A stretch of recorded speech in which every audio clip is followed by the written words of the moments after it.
Welcome to qnawire.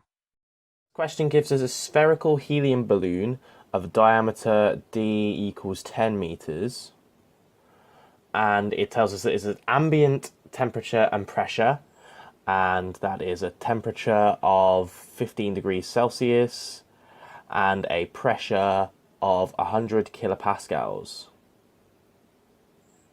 And then we're asked how much helium does it contain. So we want the mass of the helium, which we will call mhe. So we'll circle that because that's a quantity that we want to work out. And then it asks us how much mass of the balloon, fabric and cage can then be lifted if it can lift a total mass that equals the mass of displaced atmospheric air. So there's a lot we have to consider and work out here. So we'll start by focusing on the mass of the helium.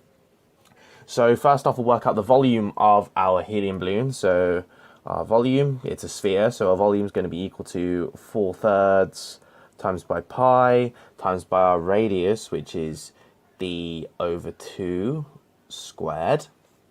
And therefore, this is going to be equal to 4/3 times pi times 10 meters over 2 squared. And that comes out as 523.6 meters cubed. Therefore, the mass of our helium, we know, is equal to our density times the volume. This is a common formula that you should remember, obviously the linking of mass to density and volume. And that's equal to, well, when we look at the literature tables, we're often given our density in terms of the specific volume. So that's equal to our volume over the specific volume, which is just 1 over the density. And in terms of an ideal gas, we can say that that's equal to our pressure times our volume over R, which is the gas constant, multiplied by the temperature T. So putting in some values there, well, we have our pressure, which is 100 kilopascals. So 100.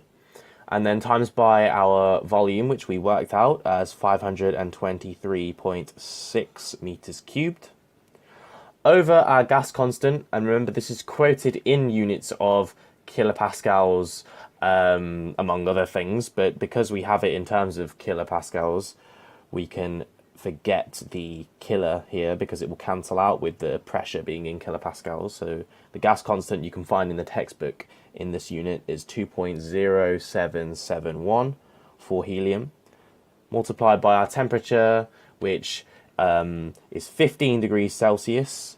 But because we want to convert it to an absolute temperature, we need to add 273.